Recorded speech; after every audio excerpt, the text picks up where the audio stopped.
First of all, to identify granite, you should know that it is made up of many different crystals. It usually contains quartz and feldspar that make it really pale, but it also has darker minerals.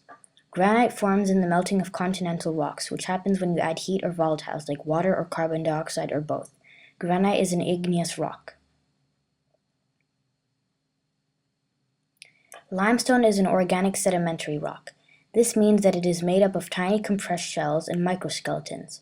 It also has calcium carbonate and reacts with hydrochloric acid. Igneous rocks are formed when the molten rocks inside or the lava that erupted outside has cooled down. This is how granite is made. Sedimentary rocks are made on the Earth's surface.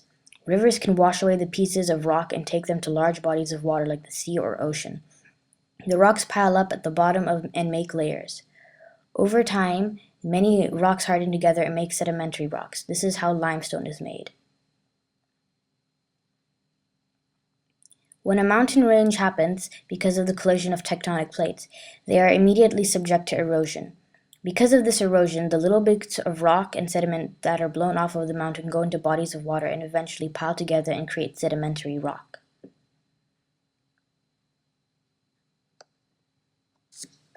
Volcanoes erupt and usually let out lava onto the Earth's surface.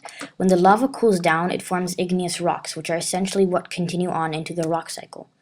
Also, metamorphic rocks can be melted due to heat and be under a volcano, so it turns to magma and can eventually come out of the volcanic eruption, starting the cycle again. Sedimentary rocks are often found so that they are deformed, such as being twisted or irregular. This is because of the Earth's moving and putting enormous pressure on the rocks. Also, earthquakes could have disturbed these rocks while they are still piling layers onto each other, causing the form to be abnormal.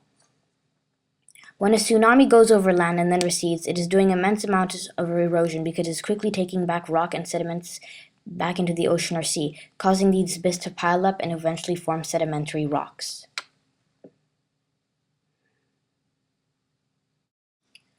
Since the Earth is made up of 4 layers, the one we live on being the crust. The crust is actually made up of pieces called tectonic plates. These plates float on the mantle of the Earth, which is made up of magma. Because these plates float, they are always moving against each other.